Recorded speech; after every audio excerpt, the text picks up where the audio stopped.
Lumapit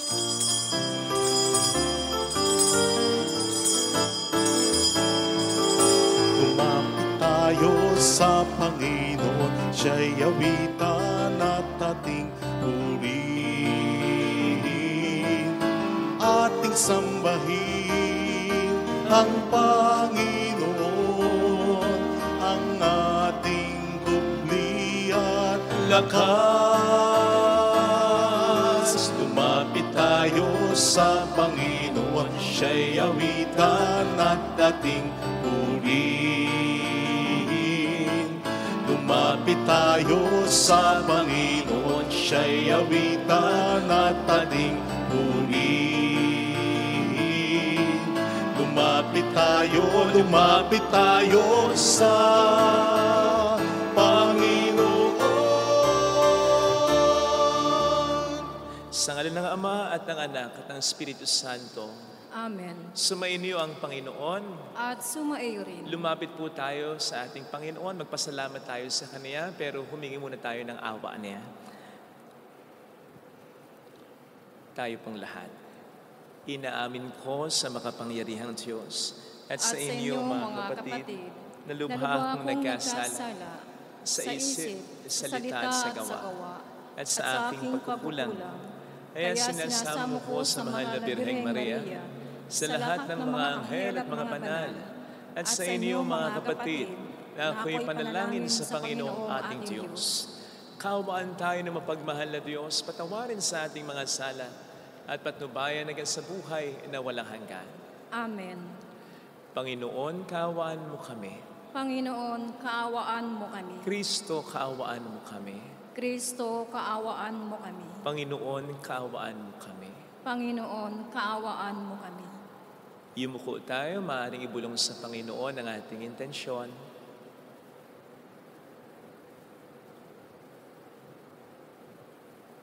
Manalangin tayo.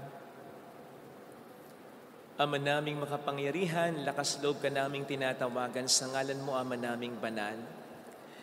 Sa kalooban namin ay panahanin mo pong lubos ang iyong Espiritong sa amin kumukupkop upang sa lupang ipinangako kami makapasok. Sa pamamagitan ni Jesucristo, kasama ng Espiritu Santo magpasa walang hanggan. Amen.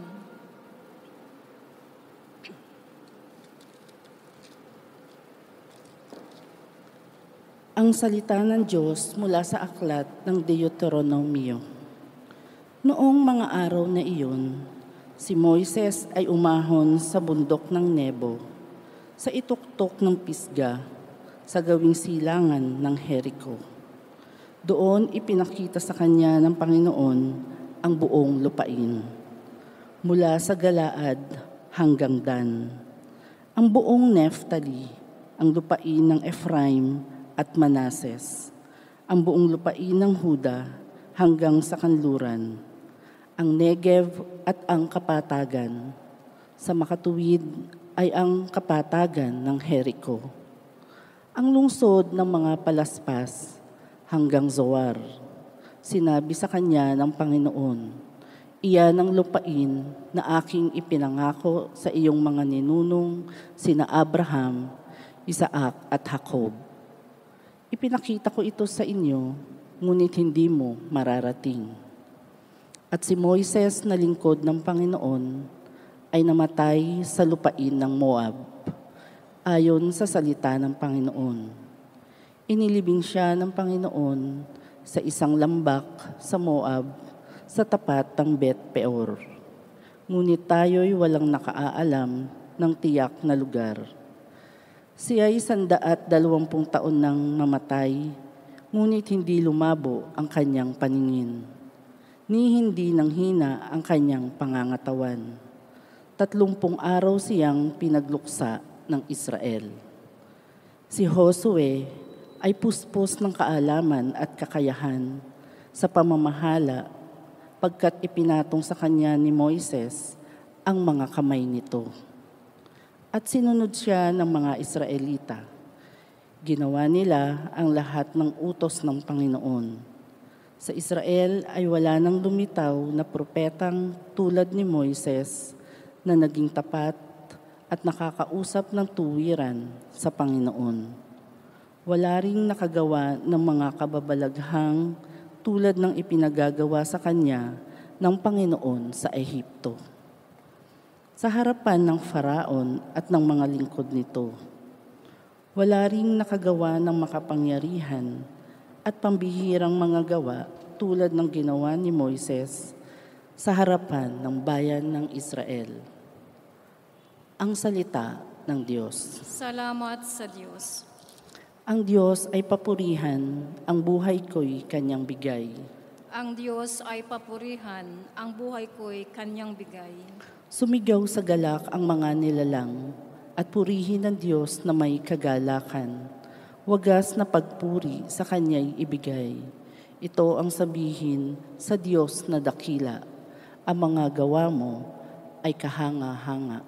Ang Diyos ay papurihan, ang buhay ko'y kanyang bigay. Ang ginawa ng Diyos, lapit at pagmasdan. Ang kahanga-hangang ginawa sa tanan. Lapit at makinig ang nagpaparangal sa Diyos, at sa inyo'y aking isasaysay ang kanyang ginawang mga kabutihan. Nung ako'y balisa, ako ay dumaing. Dumaing sa Diyos na dapat purihin. Handa kong purihin ng mga awitin. Ang Diyos ay papurihan, ang buhay ko'y kanyang bigay.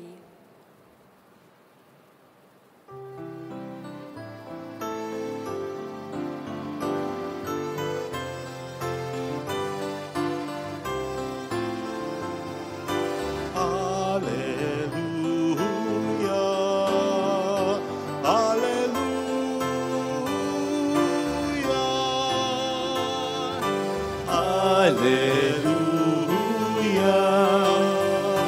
hallelujah.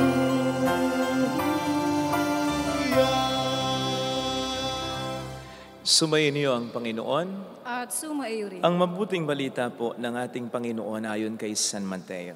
Papuri sa iyo, Panginoon.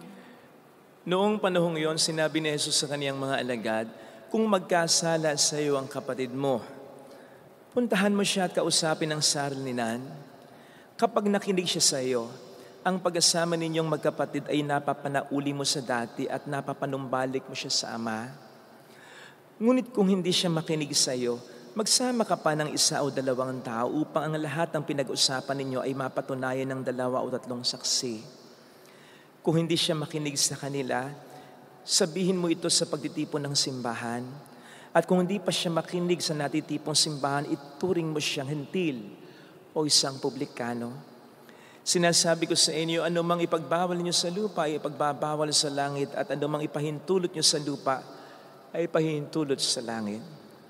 Sinasabi ko pa rin sa inyo, kung ang 2 sa inyo rito sa lupa ay magkaisa sa paghingi ng anumang bagay sa inyong panalangin, ipagkakalob ito sa inyo ng aking Amang nasa langit.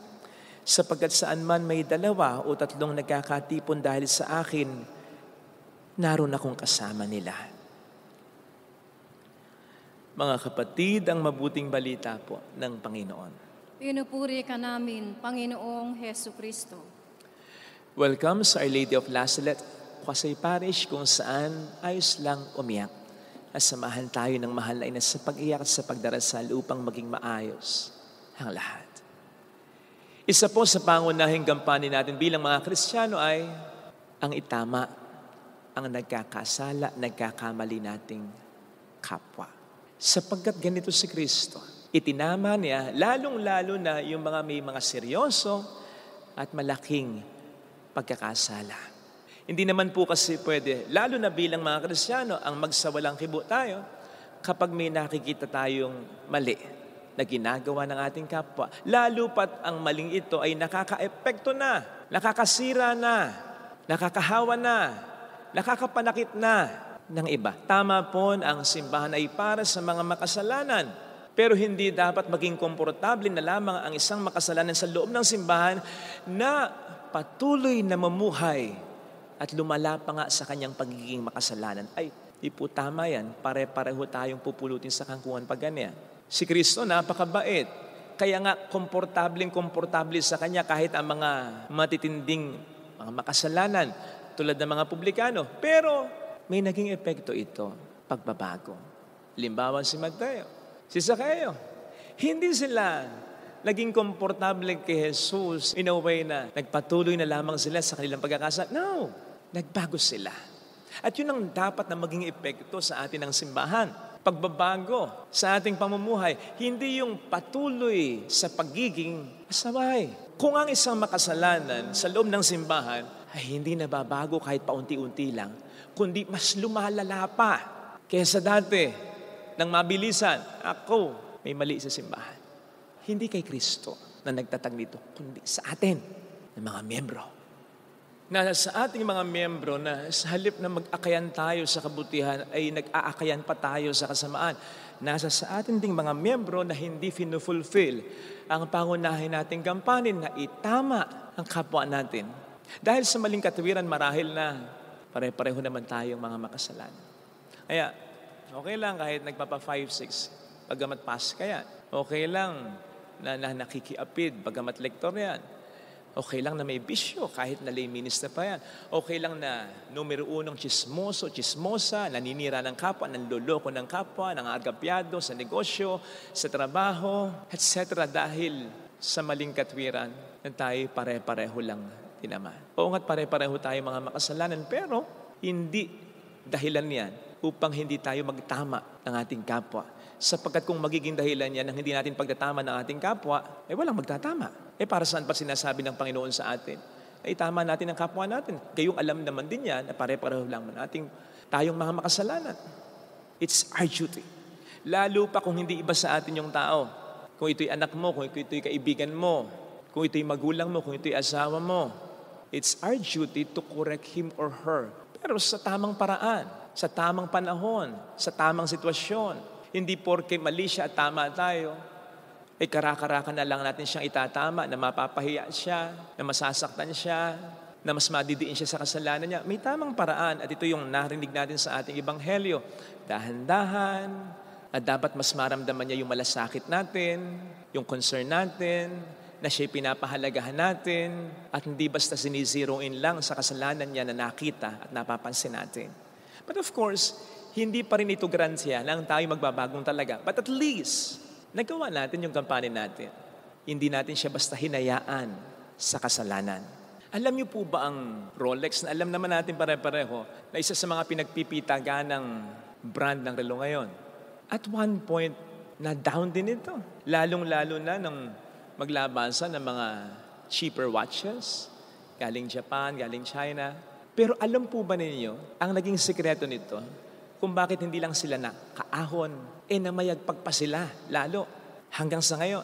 Ang isa sa mga naging strategies nila, sa halip na ibaba nila yung presyo ng relo nila, mas tinasan pa nila. At sa kanila ito pinartneran ng iba't ibang mga promotional strategies katulad ng mga commercials na pinapakita ang nakapagsusuot nito ay yung mga nagtagumpay na sa iba't ibang larangan, making it therefore a symbol of success, status, and even luxury. Ngayon kung bakit po tayo napunta sa relo, Rolex pa. Kayong ang pinag-uusapan natin kanina lang ay simbahan kung saan dapat na mabago ang isang makasalanan. Ay ganito po yan. Kung ang simbahan ay magiging very accommodating na lamang para sa lahat, na para bang ang lahat ay okay lang na magkasala, okay lang na mamuhay sa kasalanan, okay lang yan, ayos lang yan. Dahil lahat naman tayo pare-parehong mga makasalanan. Baka sa halip na manatili po ito, ay ang mangyayari pa pagbagsak nito.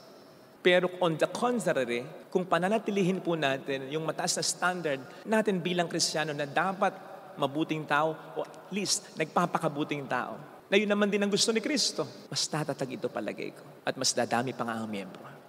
Halimbawa po sa Acts 5 verse 5, dito po nagkasala ang mag-asawang Safira at Ananias. Nagkasala sila ng malaki sa simbahan, nagsinungaling sila tungkol sa lupa na kanilang ibinenta. Sa halip na bawanin lang isa't isa, nagsabuatan pa sila. So on the spot, sinasabi sa Acts 5 verse 5, nalagutan sila ng hininga. At yun ay nasaksihan ng marami nabalitaan ng marami. At sinasabi doon sa Acts 5 verse 5, ito ay nagdulot ng malaking takot sa maraming mga Kristiyano noon. Now, pwede nating isipin na maaaring naging cause ito ng pagduwindel ng bilang ng mga unang Kristiyano. Sapagkat naisip nila, stricto pala dito. Napaka-stricto pala ng Diyos na nagpapatakbo nito.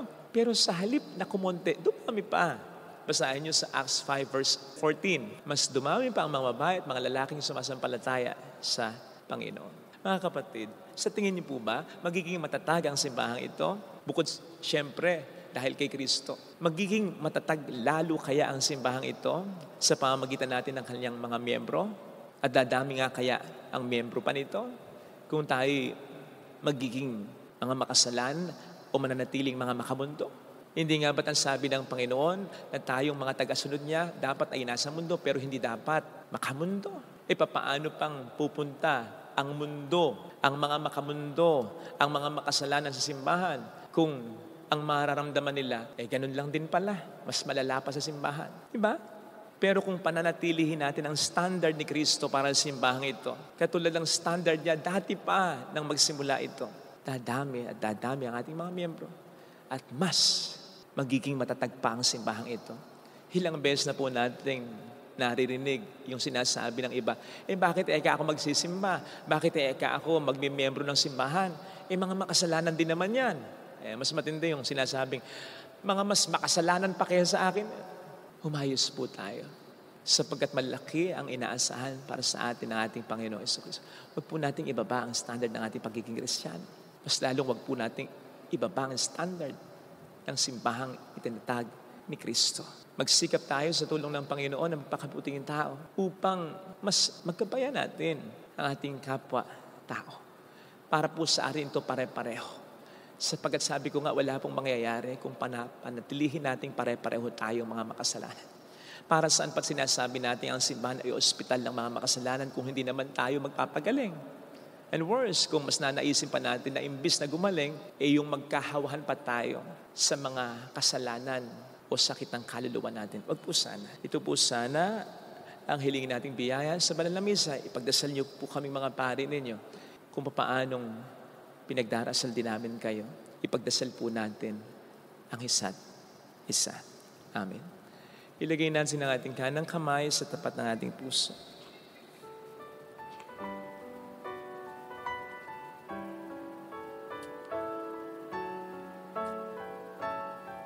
Awitin natin. Alam kong may magagawa ang Diyos.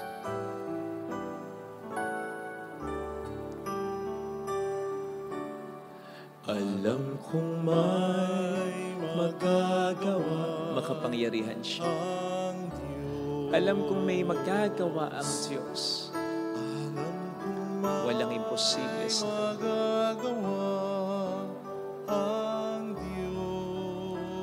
kung ako'y magtatapat, sa Kanya'y maglilingkod, alam kong may magagawa ang Diyos.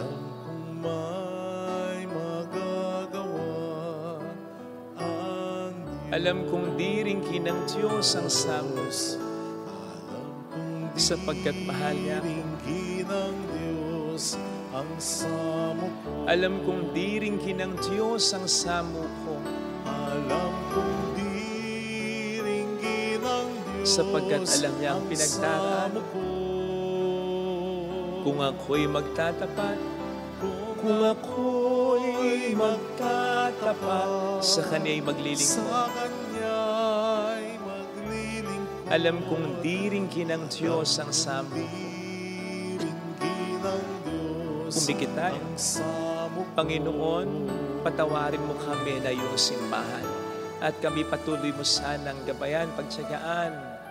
Bigyan mo kami ng grasya upang kami ay mas maging karapat-dapat na sakramento ng iyong pagpapala sa iba.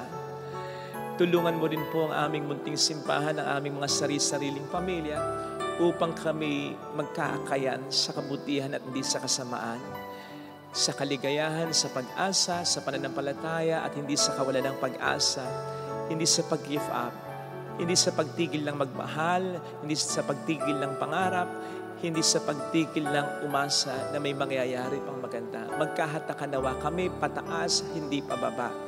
Hallelujah! Purihin ang Diyos.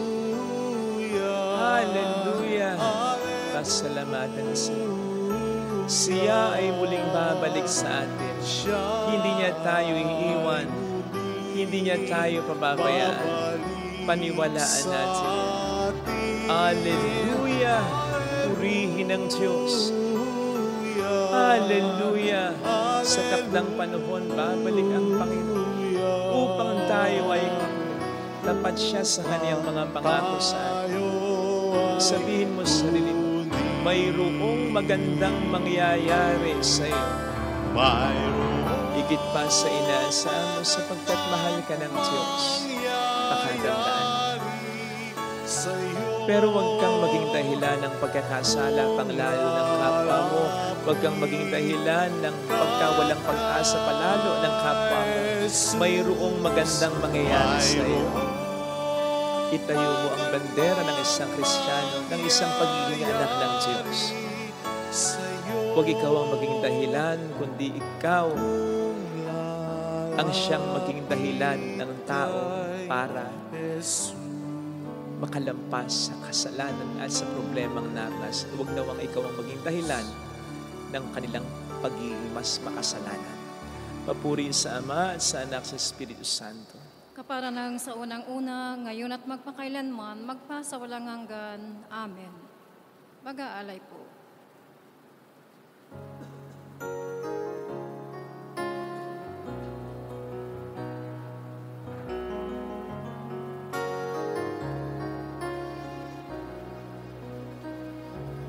Tanggapin mo, Panginoon, itong aking alay sa'yo. Ibibigay, ialay, lahat ng yaman at buhay, ihandog sa'yo. Papuri sa ngalan mo, kahit na may kasalanan, itong pusong nagmamahal, tanging hiling sa'yo. Sana'y tanggapin ang alay ko.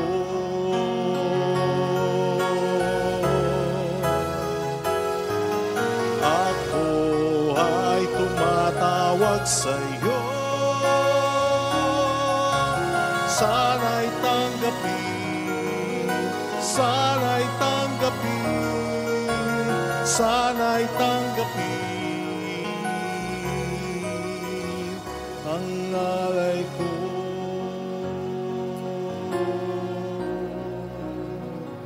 Ang alay ko. Manalangin tayo, pang ating handog ay maging kalugod-lugod sa Diyos samang makapangyarihan. Tanggapin nawa ng Panginoon itong paghahain sa iyong mga kamay, sa kapurihan niya at karangalan sa ating kapakinabangan at sa buong sambayanan niyang banal. Ama naming lumikha, kalugdan mo ang mga alay ng iyong sambayanan. Ang ipinagmagandang loob mong ibigay sa amin upang maihain ay siya nawang gumanap ng iyong ginagawa upang kami tubusin.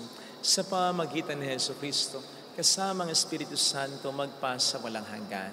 Amen. Sumainyo po ang Panginoon. At sumaiyo rin. Itaas sa Diyos ang inyong puso at diwa. Itinaas na namin sa Panginoon. Pasalamatan ang Panginoong ating Diyos. Marapat na siya ay pasalamatan. Ama naming makapangyarihan, tunay ngang marapat na ikaw ay pasalamatan sa pamamagitan ni Jesucristo na aming Panginoon. Siya ay naging kapwa naming maaasahan upang may mangunang umako sa pananagutan dahil hangad mong magbago ang kinamihas ng pagkakaniya-kanya ng sangkatauhan. Bunga ng pagtitiis siya ay nanaig at ang kamatayan ay kanyang nalupig. Kaya't siyang aming daan para aming masapit ang iyong tapat at maasahang pag-ibig. Kaya kaisa ng mga anghel na nagsisiawit ng papuri sa iyo ng walang humpay sa kalangitan, kami nagbubunyi sa iyong kadakilaan. Santo, Santo, Santo, Panginoong Diyos ng mga hukbo, napupuno ang langit at lupa ng kadakilaan mo. Hosana sa kaitaasan. Pinagpala na paririto sa ngalan ng Panginoon. Hosana sa kaitaasan. Ama naming banal, ikaw po ang bukhal ng tanang kabanalan. Kaya't sa pamamagitan ng iyong Espiritu, gawin mong kung banal ang mga kaloob na ito upang para sa amin ay maging katawan at dugo ng aming Panginoong Hesukristo. Bago niya pinagtiis ang kusang loob na maging handog, hinawakan niya ang tinapay, pinasalamatan kaniya. Pinaghati-hati niya iyon, iniabot sa kaniyang mga alagad at sinabi, "Tanggapin ninyong lahat ito at kanin. Ito ang aking katawan na ihahandog para sa inyo."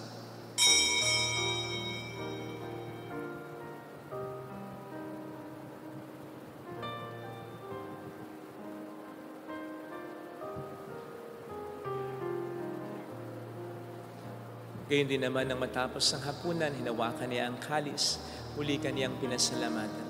Iniabot niya ang kalis sa kaniyang mga alagad at sinabi, "Tanggapin ninyong lahat ito at inumin. Ito ang kalis ng aking dugo, ang bago at walang hanggang tipan, ang aking dugo na ibubuhos para sa inyo at para sa lahat, sa ikapagpatawad ng mga kasalanan. Gawin ninyo ito sa pag-alala sa akin."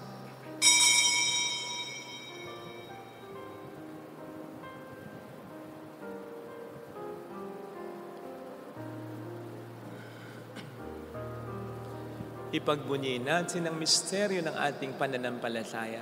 Si Kristo'y namatay, si Kristo'y nabuhay, si Kristo'y babalik sa wakas ng panahon. Ama, ginagawa namin ngayon ang pag-alaala sa pagkamatay at muling pagkabuhay ng iyong anak. Kaya inialay namin sa iyong tinapay ng buhay at ang kalis ng kaligtasan.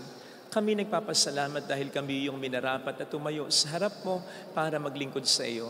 Sinasamo namin kami na magsasalo sa katawan at dugo ni Kristo ay mabuklod sa pagkakaisa sa pamamagitan ng Espiritu Santo.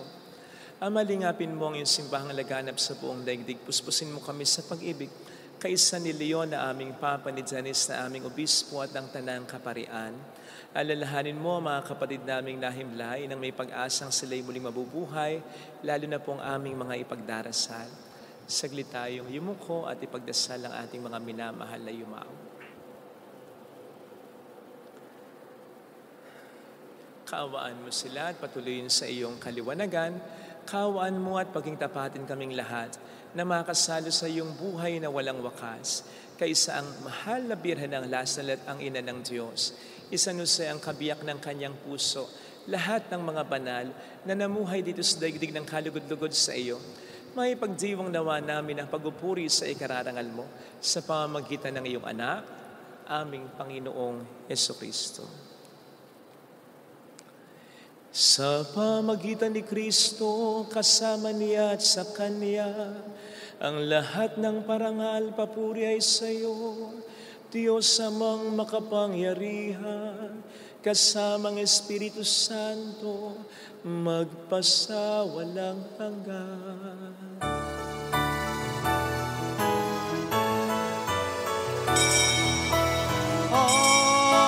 Amen, amen, amen. Tumawag tayo sa Ama.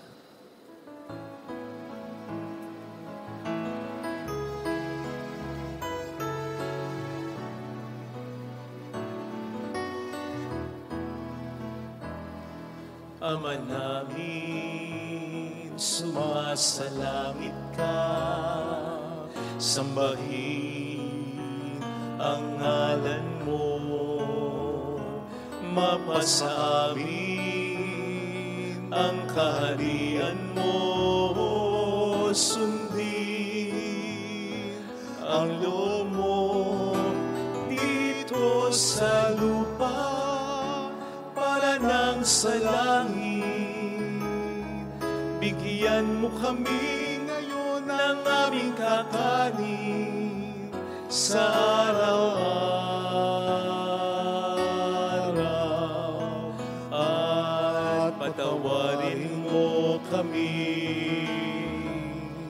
sa aming mga sala para ng pagpapatawad namin sa nagkakasala sa amin.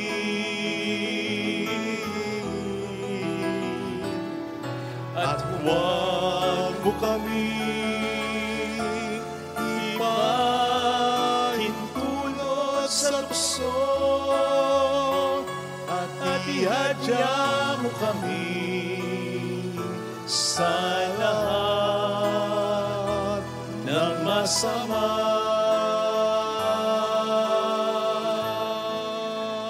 Hiling namin kami adya sa lahat ng masama, pagkalooban ng kapayapaan araw-araw, iligtas sa kasalanan, sa kapahamakan, sa mga seryosong karamdaman, samantalang aming pinaghahandaan ang dakilang araw ng pagpapahayag ng tagapagligtas namin sa Heso Kristo. Sapagkat iyo ang kaharian, ang kapangyarihan at ang kapurihan magpakailanman. Amen. Panginoong Heso Kristo, sinabi mo noon, sinasabi mo rin sa amin ngayon, kapayapaan ang iniiwan ko sa inyo, ang aking kapayapaan ang ibinibigay ko. Tunghayan mong aming pananampalataya, huwag ang aming pagkakasala. Pagkalooban mo kami ng kapayapaan at pagkakaisayon sa iyong kalooban, kasama ang Espiritu Santo magpas sa walang hanggan. Amen. Ang kapayapaan ng Panginoon ay sumainyo daw ang lahat. At sumaiyo rin. Magbigayan tayo ng kapayapaan sa isa't isa. Kapayapaan po. Peace be with you. Kordero ng Diyos Na nag-aalis ng mga kasalanan ng sanlibutan, maawa ka sa amin. Kordero ng Diyos na nag-aalis ng mga kasalanan ng sanlibutan, maawa ka sa amin. Kordero ng Diyos na nag-aalis ng mga kasalanan ng sanlibutan, ipagkaloob mo sa amin ang kapayapaan. Narito sa harap natin ng Panginoon ang ating buhay at kaligtasan. Mapapalad tayong inaanyayahan. Panginoon, hindi ako karapat-dapat na magpatuloy sa iyo, ngunit sa isang salita mo lamang ay gagaling na ako.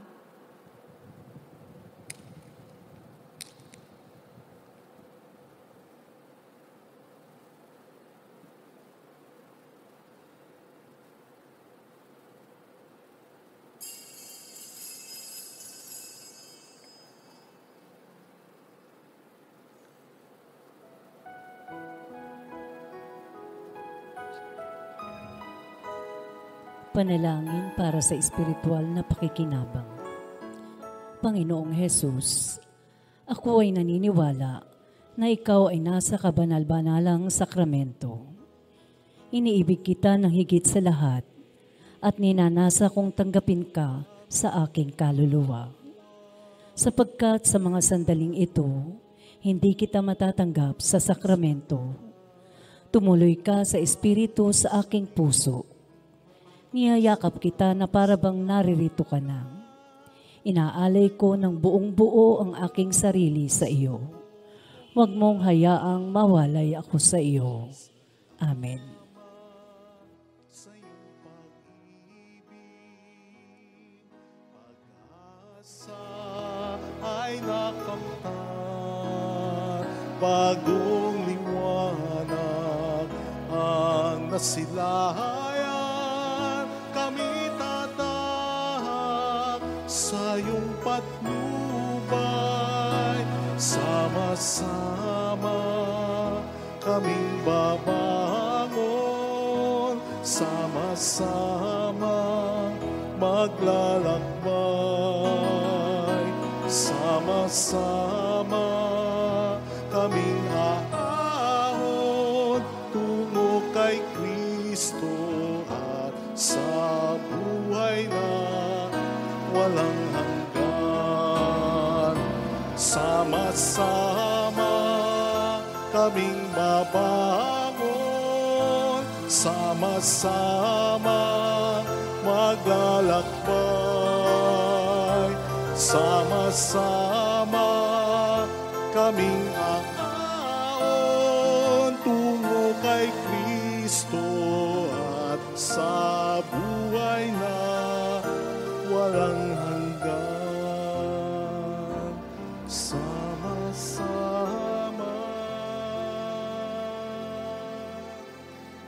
Manalangin tayo. Ama naming mapagmahal, ang pakikinabang namin sa piging na banal ay magdulot nawa sa amin ng kaligtasan at magtanghal sa amin sa luningning ng iyong katapatan. Sa pamamagitan ni Heso Kristo, kasama ang Espiritu Santo magpas sa walang hanggan. Amen. Holy God, Holy Mighty One, Holy Immortal One, Have mercy on us and on the whole world. Holy God, Holy Mighty One, Holy Immortal One. Have mercy on us and on the whole world. Holy God, Holy Mighty One, Holy Immortal One. Have mercy on us and on the whole world. Jesus, King of Mercy. We trust in you. Alalahanin. Alalahanin, O mahal na Birhen ng Lazaret, ina ng pag-asa, ikaw ang nagpaalala sa aming magbalik loob sa Ama. Ito ang nagpapatunay na ang kagandahang loob mo'y nanatiling busilak. Sa pag-aaruga mo sa amin, tungkulin mo'y tinupad. Sa paanan ni Kristo, itinuring mo kaming mga tunay mong anak. Kaya ninais mong misa'y huwag mapahamak. Maging sa iyong walang tigil na pananalangin, pati luhay pumatak. Huwag namang mawala ng saysayang iyong paghihirap.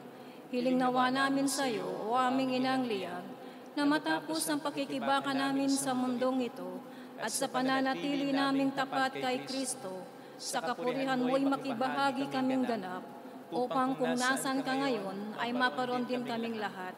At ang kaganapan ng kaluwalhatian ng Diyos Amay tuluyang matupad, siya nawa. Mahal na Birhen ng Lazaret, tagapagkasundo ng mga makasalanan. Ipanalangin mong walang patid kaming mga dumudulog sa iyo. Marami pong salamat sa inyong pakikisa at sa mga tinutulong po ninyo na nagiging dahilan para makatulong din tayo sa iba. Maraming salamat po. Ang Panginoon na po sana ang bahalang magsukli, gumante sa kabutihan ninyo. Yan po ang personal na ipinagdarasal ko at pinagdarasal din po namin dito. Salamat po. Sumayin niyo ang Panginoon. At sumaiyo rin. Pagpalain kayo kasama ang ating mga mahal sa buhay na mapagmahal na Diyos, ng Ama at ng Anak, ng Espiritu Santo. Amen. Umayo tayo sa pag-ibig ni Kristo. Salamat sa Diyos. Salamat din po.